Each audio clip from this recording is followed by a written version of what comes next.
Song for Marion is a film about Arthur, played by Terence Stamp, um, and his wife Marion, played by Vanessa Redgrave. And it's all about how Arthur and Marion find out that Marion's dying, and that she hasn't got much time left, and she should get her affairs in order and enjoy everything while she still can. And as a film, it has some rather depressing subject matter, but it's a rather uplifting watch, and it's kind of a tearjerker. It's very much a tearjerker, and I think as a film, it's very enjoyable because it knows how to control your emotions. It knows how to deliver a story that's really heart wrenching.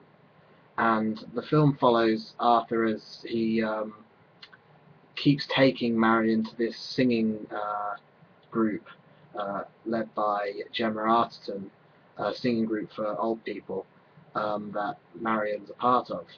And as Marion begins to lose her strength, Arthur is then tasked with taking over her spot and making sure that this group doesn't miss her contribution, doesn't miss uh, uh, her presence, and she doesn't want to be forgotten by this group, who obviously would never forget her, but I think it's one of those fears that you would go through in such a dire situation. And it's really a film about Arthur finding a part of himself that he thought he'd lost years ago, a part of himself that starts to come out because of these dire circumstances, and because there's people around him who are really striving for him to do good, to become the person they knew he could always be. And first and foremost in this group is Marion, because the marriage between these two, the relationship between these two is spectacular. It is some of the best acting you've seen in the British film in a good long while, and it just feels so powerful, and it's all down to these two actors who just are absolutely tremendous.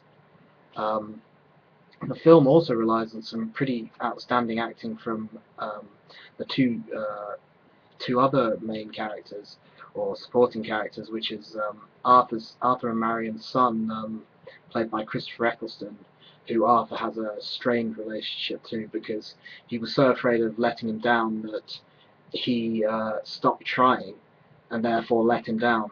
And it's an interesting relationship between these two, and it's one that is developed across the course of the film really nicely, and it provides some quite nice catharsis at the end. This B storyline, but the film's really about the relationship between Arthur and this singing coach, who is a lot younger than him, and really understands him much the same way that Marion does. It's a film about trying to get Arthur back in the world and trying to reintroduce people to different things. And for one example, it's trying to reintroduce Christopher Eccleston to a version of his father that he rarely got a chance to see. And it's also about reintroducing Arthur to the world, reintroducing Gemma Arterton's character to friendship and companionship, because she plays a character who's quite closed off and quite like Arthur. They get on because they're so alike, whereas she's quite bubbly. He's experienced things in his life that have led him to be quite introverted, and I think it's quite nice to see these two aspects of a character. And you see the fact that Gemma Arterton's character could become Arthur one day, but with the help of Arthur and with their friendship that builds over the course of the film, she doesn't. You don't see that happening. You don't see her start to lose parts of herself the way you feel that Arthur had done. It's a really beautiful film, and there's hardly any sore notes in it. And I think there's only really one, and it's the fact that the film is about this old married couple that live on a housing estate, and you've got these two very theatrical actors playing these two lower class citizens, or, and it just doesn't ring true all that much because they sound very well spoken and they're very posh in their pronunciations, and it just doesn't feel like they're part of that society, despite the fact that the film tries to portray them as that. I think Chris Frexton more fits into this aspect, but there's never really that feeling that they belong where they are.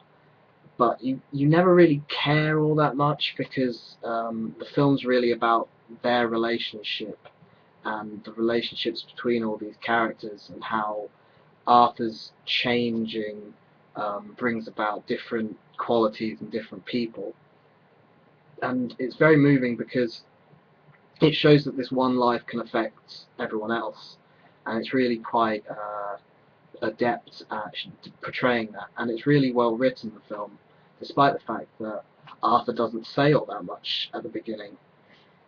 The film is really all about love and family, and the general idea that life is better when you've got a companion, you've got someone to live your life with, or you've got friends to enjoy your life with.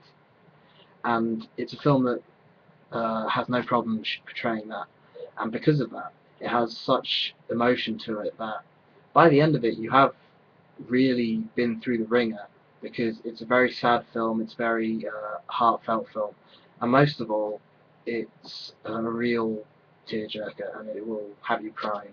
I guarantee it if you have even a little heart. So I highly guarantee that you'll enjoy the film because I did, and if I was going to give it a score, I'd give it a 8 out of 10.